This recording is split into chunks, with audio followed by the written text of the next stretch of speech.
Hello, this is Anthony Manning, and welcome to My Journey to Kent. My traveller this time is Anise Kaz from Malaysia, who is studying architecture with us and who has also been the president of the university's Malaysian Society. Hi Anise, thanks for joining us today. Thank you for having me. I wondered if we could start your journey by asking you to tell us a bit about where you call home. So I call home Malaysia, Kuala Lumpur. It's the capital of Malaysia. So back at home, I'm kind of like a city girl. Kuala Lumpur is like a hustling and bustling place. Very different compared to Canterbury. But after being here for 2 years, I think Canterbury can be considered my home. And when I'm in KL, I wish I was here. When I'm here, I wish I was in KL. So I suppose having those two contrasting cities gives you a kind of unique outlook. Did you realise when you came to Canterbury that although it's a city, it was going to be small like it is? I think I realized it, but I also went in with like a let's see how it turns out kind of outlook. Because prior to coming to Kent, I didn't know how Canterbury was like. Like I only saw pictures and slides from like the pre-departure briefing. And I had a chat with someone from architecture school who came to KL, and he was explaining about everything. And even from then, I was just like, okay, that sounds like a completely different life and a lifestyle. But I was looking forward to it because I guess I was looking for like a fresh start kind of thing. And when I got here, it was a bit of a culture shock, of course, with not just like the British culture, but here people walk everywhere and things like that. Compared to Malaysia, it's always like cars or public transportation. And the weather, of course, British weather is so unexpected, but it was a pleasant change, in my opinion. Okay, that's nice. And can you tell us more about what you're studying at the University of Kent and what has inspired you to study that subject? So I'm studying architecture in my final year now. So actually, originally, I was going to do engineering in Japan because I have like passion in science, I suppose. But I think growing up in Malaysia, I was particularly like into environmental education. So I grew up with lots of like background on climate change and things like that, especially because Malaysia is enduring a lot of it, like the brunt of it from the impact. And because of that, I decided like, okay, I definitely want to go into a line of work which made a difference environmentally. So to me, it was engineering of that sort. And then as I was doing my A-levels, I did my A-levels in maths, physics and chemistry. I realized that, I'm missing like a sense of creativity. Like I didn't get to express myself well. And that's when my siblings kind of sat me down and they were just like, okay, what do you like? And I was explaining things that I liked. And they were just like, you know what? It sounds like you might just be following our father's footpath. So he's an architect, but his line of architecture is a different one. So I was just like, all right, maybe I'll give it a go and see how it goes. And while I was applying to Kent, I was preparing my portfolio to be in architecture school. And when I was doing it, I found that, wow, I have a lot of potential. And seeing that I'm like a very patriotic person and I really wanted to help the country, of course. That's my goal when I go back to Malaysia. So I decided, all right, maybe architecture is like an avenue that I could approach that would help balance my interest and my passion for the environment. And Kent exactly offered that for me. Yeah, and did you find out about us through meeting one of our representatives in Kuala Lumpur, or did you find out through a friend, or? I found out through meeting a representative, but also with like doing lots of research about it. And when I saw the modules, like because the person who came from Kent was like in charge of one of the modules, and he was explaining to me about what we do in Kent, because I think in architecture schools all across the UK, they have like a principal guide to follow, but it's up to the university how they want to curate their program.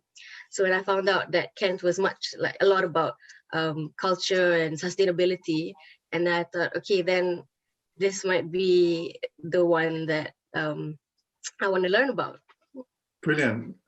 And so we've been talking a little bit about your choices and your background in Malaysia before you're coming to study overseas, and something about your ambitions as well. As this is kind of framed as a journey, I wanted to ask you, what would you pack in your luggage if you were traveling? You can think of things from a metaphorical perspective or actual things. So what would your 3 essential items be?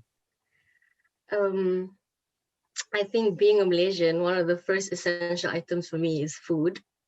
So one of our most loved foods is Maggi, which is a type of instant noodle. So I've got to have like at least 5 packs of that in my bag whenever I come to Kent. I'm very conscious about my time. Like, I think being in university has taught me that. And I always bring my planner with me. And perhaps just like from a metaphorical point of view, like curiosity, I guess, because even when I chose to come to Kent, it was within a 2-week window after my A-levels results.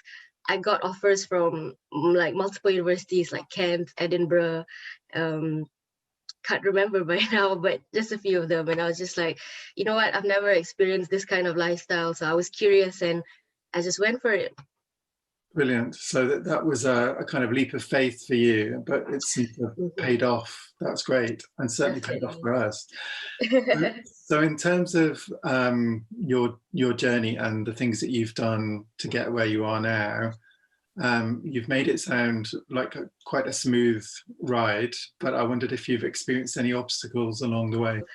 There were obstacles in like getting here, getting my visa and things like that. But I think from a more personal journey, because I came from a background where I studied like science subjects and I really was into engineering, when I got into architecture school, I was amazed, like completely amazed by the level of students here. Like, I've got friends coming from all around the world, like Italy and all that, and they've just got like, because they're so exposed to European architecture and things like that, they've really advanced. Like, their sketching is amazing, the way they use softwares and things like that. And I was a bit like, oh my God, how do I start? Where do I start?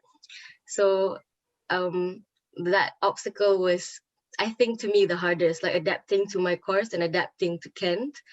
But eventually, like, I got a good support system in my architecture school. Like, the lecturers are really welcoming. They help me a lot and they encourage me, like, especially with I think the nature of my course is very like critical and you get criticized a lot. But with that being said, it was all constructive and everyone was very much like, okay, here's what you're good at, here's where you're lacking, here's what you need to do, go do it. So I did it. And I'm in my 3rd year, and so far it's been a challenge, but challenge accepted. Yeah, absolutely, and seemingly challenge met, I think, from what you're saying. Brilliant. Hopefully. So what would you say also is perhaps the biggest life lesson that you've learnt along the way so far? I think so far I've learned that just like to go with the flow and to adapt to change and live in the moment. And just take care of yourself, because I think part of that journey, I was very much engulfed in living in the moment. Like, I was an architecture student and I was president of the Malaysian Society, and that was overwhelming for me. But when I thought to myself, okay, just live in the moment, do what you can, you're doing your best, that's when I thought, okay, I've got it. And ever since then, I've just felt very happy and wholesome with what I was doing at that point in time. That's amazing. You've mentioned a bit about the Malaysian Society and your role as the president of that organisation. Can you tell us more about the things that you've done and what the society does? So Malaysian Society is, of course, a community for Malaysians, but we also welcome those who are interested in the Malaysian culture and things like that. So one of our flagship events was the Malaysian Night. So Malaysian Night is like this theatrical production where every year we have we get like all our members, which is not a lot in relative to other Malaysian communities around England. So we've got about 100 to 150 members and things like that. And about like 60% of it, everyone's just into the Malaysian night. So I was the director in my first year for that event. And then in my second year, I was president. So I was just like a supervisor. But I think that event in itself, preparing for the event, performing the event, the post-production of the event, I think everyone just really got to know each other, and everyone learned more things. I think I learned a lot from people, and I taught people a lot. I taught people a lot as well. And everyone's got like different skills. So my skill was in dancing. So I taught people that, and that was one of the events which just made Kent more homey. And apart from Malaysia night, there were just all the celebrations, Diwali, Chinese New Year, and of course, there's the career part of the Malaysian Society as well, which is like we are connected to other Malaysian societies all around England. So we communicate with them, we organize events, and we even had somebody from Monzo come and give a talk to Malaysians, especially because most Malaysians here are studying like finance and things in business school. So we try to meet all aspects of that. And I think that really made me aware of the future and aware of like our potential and what we're going to do. So I think in a nutshell, it was just a really good experience, and I'm really glad that I got to do that. Yeah, and I think it's a really good illustration of all the things that you can learn through participating in that kind of society and the extracurricular activities that are linked to that. Definitely. So we talked about the biggest life lessons for you. I wondered if you've got any more specific advice that you would give to students following in your footsteps. I think it would be to ask for help. Like, I think with everyone, probably it's a little bit hard to ask for help when you're struggling. And I think you've got to acknowledge that you're struggling, whether it be academically, mentally, physically. I think asking for help is the first step to acknowledging that you're struggling, and then just strive to improve yourself, because no matter your age, no matter where you come from, there's always more knowledge to go about, and like don't stop yourself from doing that, but also just take care of yourself. I think that's very important, especially with like uni students. You're coming here, it doesn't matter if you're from Malaysia or from Russia or anywhere, or even from Kent, you're living an independent life now. So you really got to take care of yourself and eat well, sleep well, things like that, especially for architecture students. If you're doing architecture, it's a very overwhelming subject. So just pace yourself. That's good advice, thank you. And so you've taken us this far on your journey through your education. I wondered if you have plans for the future after graduation. What's your next destination? So in architecture, part 1 is considered degree and part 2 is considered master's. So hopefully my goal is to get my part 2. But before I do that, I'd like to like gain experience and just enhance myself really. But I guess same with my concept, going with the flow. We just have to see where the wind takes us really, because COVID is really unpredictable, and I think everybody needs to take that into consideration. Well, brilliant. Thank you, Anise, for sharing your thoughts with us and your journey to Kent and beyond. It's been lovely talking to you today. Thank you. Thank you for having me. Thank you. Bye-bye.